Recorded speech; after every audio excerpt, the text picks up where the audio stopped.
خداوند کے زندہ اور پاک کلام میں سے سلاطین کی دوسری کتاب اس کا 14واں باب۔ اور شاہ اسرائیل یہوآخز کے بیٹے یوآس کے دوسرے سال سے شاہ یہودا یوآس کا بیٹا امسیاہ سلطنت کرنے لگا۔ وہ 25 برس کا تھا جب سلطنت کرنے لگا، اور اس نے یروشلم میں 29 برس سلطنت کی۔ اس کی ماں کا نام یہوعدان تھا جو یروشلم کی تھی، اور اس نے وہ کام کیا جو خداوند کی نظر میں بھلا تھا، تو بھی اپنے باپ داؤد کی مانند نہیں، بلکہ اس نے سب کچھ اپنے باپ یوآس کی طرح کیا، کیونکہ اونچے مقام ڈھائے نہ گئے۔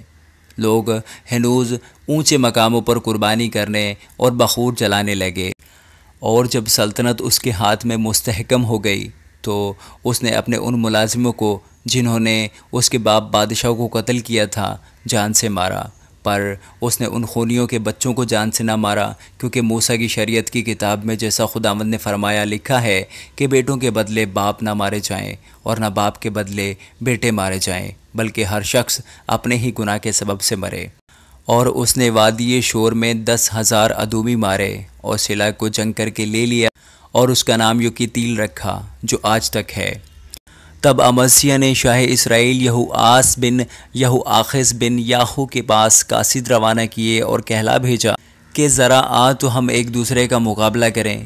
اور شاہ اسرائیل یوآس نے شاہ یہودا امسیاہ کو کہلا بھیجا کہ لبنان کے اونٹ کٹارے نے لبنان کے دیودار کو پیغام بھیجا کہ اپنی بیٹی میرے بیٹے سے بیاہ دے۔ اتنے میں ایک جنگلی جانور جو لبنان میں تھا گزرا اور اونٹ کٹارے کو رون ڈالا۔ تو نے بے شک ادوم کو مارا اور تیرے دل میں غرور سما گیا ہے، سو اسی کی ڈینگ مار اور گھر ہی میں رہ۔ تو کیوں نقصان اٹھانے کو چھیڑ چھاڑ کرتا ہے، جس سے تو بھی ذکر اٹھائے اور تیرے ساتھ یہودا بھی۔ پر امسیاہ نے نہ مانا۔ تب شاہ اسرائیل یہوآس نے چڑھائی کی، اور وہ اور شاہ یہودا امسیاہ بیت شمس میں جو یہودا میں ہے ایک دوسرے کے مقابل ہوئے۔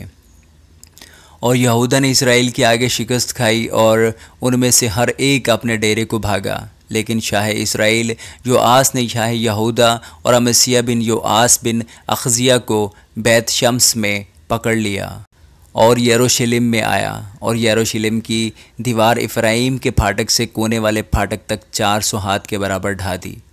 اور اس نے سب سونے اور چاندی کو اور سب برتنوں کو جو خداوند کی ہیکل اور شاہی محل کے خزانوں میں ملے، اور کفیلوں کو بھی ساتھ لیا اور سامریہ کو لوٹا۔ اور یہوآس کے باقی کام جو اس نے کیے اور اس کی قوت، اور جیسے شاہ یہودا امسیاہ سے لڑا، سو کیا وہ اسرائیل کے بادشاہوں کی تواریخ کی کتاب میں قلم بند نہیں؟ اور یہوآس اپنے باپ دادا کے ساتھ سو گیا، اور اسرائیل کے بادشاہوں کے ساتھ سامریہ میں دفن ہوا، اور اس کا بیٹا یروبام اس کی جگہ بادشاہ ہوا۔ اور شاہ یہودا یوآس کا بیٹا امسیاہ شاہ اسرائیل یہوآخز کے بیٹے یہوآس کے مرنے کے بعد 15 برس جیتا رہا۔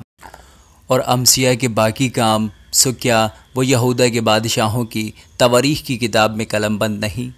اور انہوں نے یروشلم میں اس کے خلاف سازش کی، سو وہ لکیس کو بھاگا، لیکن انہوں نے لکیس تک اس کا پیچھا کر کے وہیں اسے قتل کیا، اور وہ اسے گھوڑوں پر لے آئے، اور وہ یروشلم میں اپنے باپ دادا کے ساتھ داؤد کے شہر میں دفن ہوا۔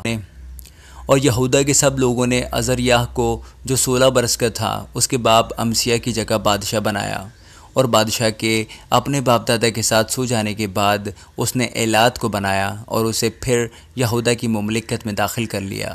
اور شاہ یہودا یوآس کے بیٹے امسیاہ کے 15ویں برس سے شاہ اسرائیل یوآس کا بیٹا یروبام سامریہ میں بادشاہی کرنے لگا۔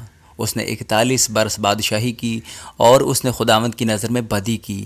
وہ نبات کے بیٹے یروبام کے ان سب گناہوں سے جن سے اس نے اسرائیل سے گناہ کرایا باز نہ آیا، اور اس نے خداوند اسرائیل کے خدا کے اس سخن کے مطابق جو اس نے اپنے بندہ اور نبی یونا بن امتی کی معرفت جو جات حفر کا تھا فرمایا تھا، اسرائیل کی حد کو حمات کے مدخل سے میدان کے دریا تک پھر پہنچا دیا، اس لیے کہ خداوند نے اسرائیل کے دکھ کو دیکھا کہ وہ بہت سخت ہے، کیونکہ نہ کوئی بند کیا ہوا نہ آزاد چھوٹا ہوا رہا، اور نہ کوئی اسرائیل کا مددگار تھا۔ اور خداوند نے یہ تو نہیں فرمایا تھا کہ میں روئے زمین پر سے اسرائیل کا نام مٹا دوں گا۔ سو اس نے ان کو یوآس کے بیٹے یروبام کے وسیلہ سے رہائی دی، اور یروبام کے باقی کام اور سب کچھ جو اس نے کیا، اور اس کی قوت، یعنی کیوں کر اس نے لڑ کر دمشق اور حمات کو جو یہودا کے تھے اسرائیل کے لیے واپس لے لیا، سو کیا وہ اسرائیل کے بادشاہوں کی تواریخ کی کتاب میں قلم بند نہیں؟